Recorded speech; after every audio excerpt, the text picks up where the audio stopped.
Thank you very much. And I will start out by saying the word pipeline. And I do believe that pipelines will be nation building. So I'd like to start actually my speech by just talking about briefly the contributions of some of the great conservative members who have done a lot to improve this flawed liberal legislation. So the member from Lakeland for leading the debate and leading the charge, bringing transparency and accountability to this legislation, and strongly supporting and representing the people of Alberta. The member from Okanagan, Lake West, South Kalawa, why can I say it? And his tremendous work in Kelowna, and his tremendous work supporting free trade across our country. Years before it became in vogue, he was pushing for free the beer, free the wine, and we all should salute his great work. The member from Flamborough, Glanbrook, Brant North, he was tremendous at committee, pushing for, once again, amendments that increased accountability and transparency in this flawed Liberal bill. And finally, the member of Haldimand, Norfolk, who did an absolutely tremendous job working hard at committee to, once again, restore order to this otherwise flawed legislation. But let's start off with where we are right now. So Bill C-5 contains two pieces of legislation. One is the Free Trade and Labour Mobility Act of Canada. The other is Building Canada Act. The Free Trade Act, or so it's called, is anything but free trade. The Prime Minister promised during the campaign, he said there'd be free trade in Canada by Canada Day. We now know, Mr. Speaker, as we're closing the last day of our sitting here in Parliament before Canada Day, that there will not be free trade in Canada by Canada Day. So this, in addition to the tax cut, the massive expenditure, the consultant expenditure, is yet another broken Liberal promise. What this bill does do is it does allow, in certain circumstances, the authorization of provincially regulated product to be recognized in the federal context, as well as services. It also allows those occupations that are authorized by provincial legislation now to be recognized by federal legislation. The challenge here is this is an extremely limited scope. The actual amount of interprovincial trade barriers that are federal in nature are tiny. Perhaps less than 5% of the total amount of trade barriers. In addition to that, there'll actually be even federal trade barriers that still remain after the passage of this bill, so we won't have even eliminated all of the federal trade barriers. Now, oftentimes we'll be accused as a member of the opposition, you're just providing critiques without solutions. Well, we have solutions too. And as this government has seemed adept at sealing conservative ideas, I'm hoping that they are listening.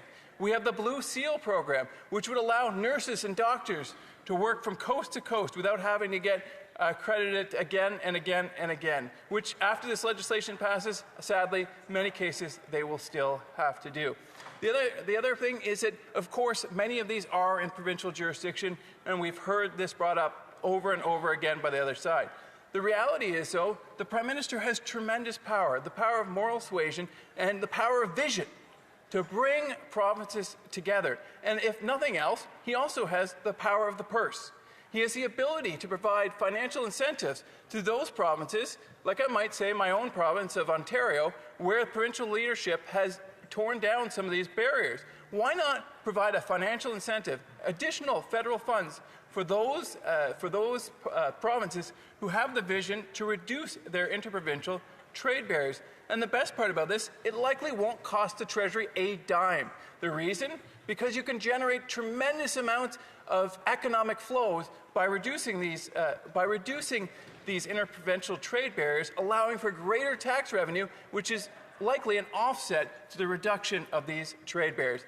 Instead, this government has chosen to miss the moment, which is a real shame and a challenge. We do hope, and I extend my arm here, extend my hand, extend the olive branch. I would love to work with this government over the next coming months or years, however long that they stay in power, to work with the provinces to actually get substantive work done to remove those interprovincial trade barriers, to actually capitalize on the much stated $200 billion in economic flows that can be benefited from the actual reduction of interprovincial trade barriers.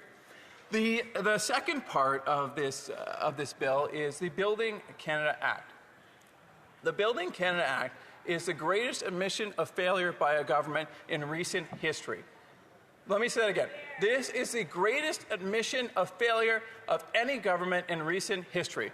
What they are basically saying is that over the last 10 years, this old Liberal government, same as the new Liberal government, put so many barriers in the way, it was impossible to build national projects, projects of national significance, projects that bring our country together. John A. Macdonald was able to build an entire railroad from coast to coast in the 1800s. We can't seem to build a simple pipeline that goes across a provincial borderline. We can't build roads. Well, according to the minister, was formerly the Minister of Environment, he said we don't even need new roads. So we've put in Bill C-69. We put in the oil and gas camp, I should say they have, and they've also put in place the industrial carbon tax. They have so tainted the ground that it's impossible to get these processes built. What's their solution, Mr. Speaker? Well, I would have an easy one for them. Repeal Bill C-69. Get rid of the oil and gas cap. Get rid of the industrial carbon tax. But no, what their solution is that they're going to put an end around all of those regulations they put in place. Why not just fix them fundamentally? So Conservatives are stuck here. We're sitting here going, well, we want national projects to be built. We don't love the fact that they have this discretion. But we need pipelines built, we need roads built, we need railroads built to grow this country, not just economically, but to unite us together. Quite frankly, Mr. Speaker, this country is more divided than I can remember in my lifetime because of this 10 years of Liberal governments. And so we need to bring it together. So Conservatives were stuck leading into committee with a situation. A very flawed bill, but a bill that would perhaps at least allow some projects to go forward. So what did Conservatives do? We got to work. We rolled up our sleeves. We went to work, Mr. Speaker. We didn't just simply say no and allow projects to just die on the drawing floor. We decided to hammer and work with the Bloc Québécois, quite frankly, to put in place the amendments we needed to ensure accountability and transparency. And the member from Lakeland particularly did a great job of drafting and leading the charge on accountability and transparency amendments that would make sure that this government could not do what they do best. Liberals are going to liberal, quite frankly, which is to engage in corruption and cronyism. And so what are some of the things we've done? Well, we've worked with the Bloc Québécois to set up a parliamentary committee, so it'll have to be reviewed on a regular basis. We're going to get transparency, and we're going to get accountability on those projects. Who's building this project? Why is this being built? How much public money is going? So that we know what is going on and when. But the most nefarious part about this legislation in total were the clauses 21 to 23. The operation of these three clauses is absolutely mind-blowing. They call this the Henry VIII clause, actually. And that's a fitting name, because the operation of these three clauses would have allowed the government to exempt any national project from any legislation passed since 1867, Mr. Speaker. That includes the conflict of interest laws, the lobbying laws, the laws on income tax, the laws on the criminal code. Well, Conservatives said, whoa, we're not going to let that. We want national projects to be built, but not at the cost of Canadian taxpayers' dollars going to Liberal insiders. We've seen 10 years of that. We don't need any more. And so what we did is we put in place amendments or safeguards around that to prevent Liberal cronyism, because we had a crazy idea that the government shouldn't be able to exempt themselves from the criminal code, the conflict of interest law, the Lobbyist Act, the Investment Canada Act. By the way, the Investment Canada Act is a particularly important one, I might add. And the Investment Canada Act controls the amount of impact of foreign investment within Canada. Those disclosure rules in there are absolutely critical to protecting our economy, especially in a difficult geopolitical situation. Mr. Speaker, here's the reality. We had to get somewhere, and the Liberals brought us a car. But that car came in there, missing a tire, half an engine, polluting all over the place. It was terrible. So Conservatives spent the last 2 weeks working our tails off to make this bill palatable, to prevent Liberal corruption, to prevent Liberal cronyism, and to hopefully get some projects built here. Questions and comments? The honourable member for Hamilton West, Ancaster Dundas.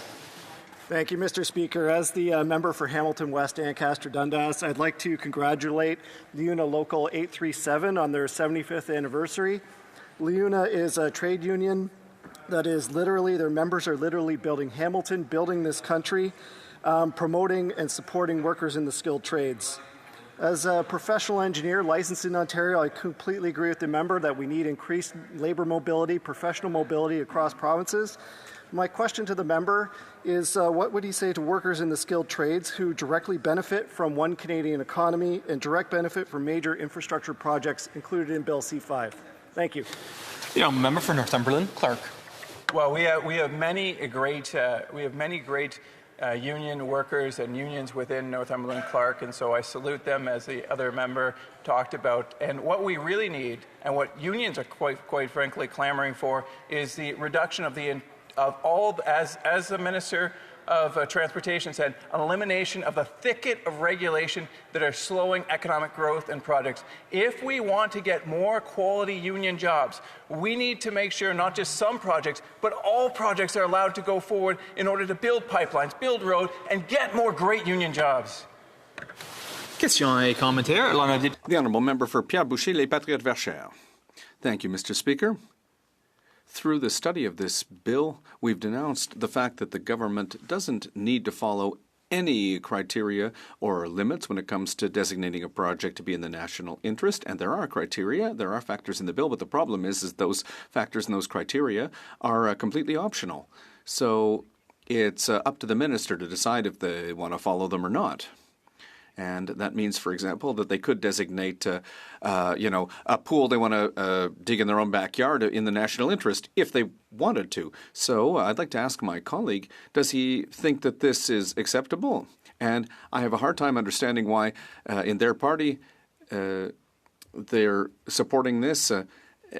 Do they think that we can trust the government to this extent? Member for Northumberland, Clark. Thank you very much, and I would like to thank the member for working so well together with Conservatives as a committee to put in safeguards on accountability and transparency, so projects like building a pool in their backyard won't happen. But I would like nothing more.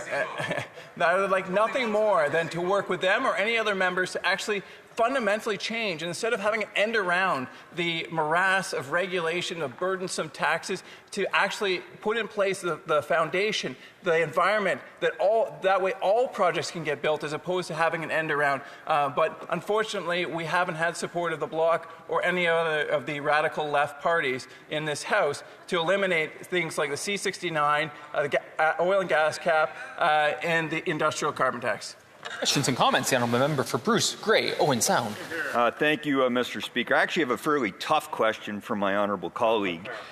That after this decade of this Liberal government, and should this Bill C5 pass, does he actually believe a national energy corridor will get built so we can replace the $2 billion a year of Saudi oil that's coming into Canada, into Eastern Canada, with Canadian oil? The Honourable Member for Northumberland, Clark. That is a great question. I honestly, I don't know whether they will or not, but I can tell you one thing. If they do, we'll be there to help them and support them to get that national energy corridor up. If they don't, we'll be here to hold them accountable. We have time for a brief question. The Honourable Member for Nunavut. To you, I completely agree that there is a huge problem with this bill, specifically because of its nature and being the one bill that has fast-tracked the violation of Indigenous people's rights. And I wonder if the member agrees, and that I wonder if he will vote against the bill so that we can make sure that Indigenous people's rights are being protected. Member for Northumberland, Clark, about 40 seconds or less. Thank you for the very important question. And what I would say to the member is that Conservatives worked with other opposition members to put additional protection in for Indigenous rights. A number of amendments were made, including eliminating the Indian Act from Schedule 2, which Schedule 2 allows the government to exempt projects from legislation. We didn't think that was right, and we'll continue to push for Indigenous rights in everything we do. Thank you. Thank you.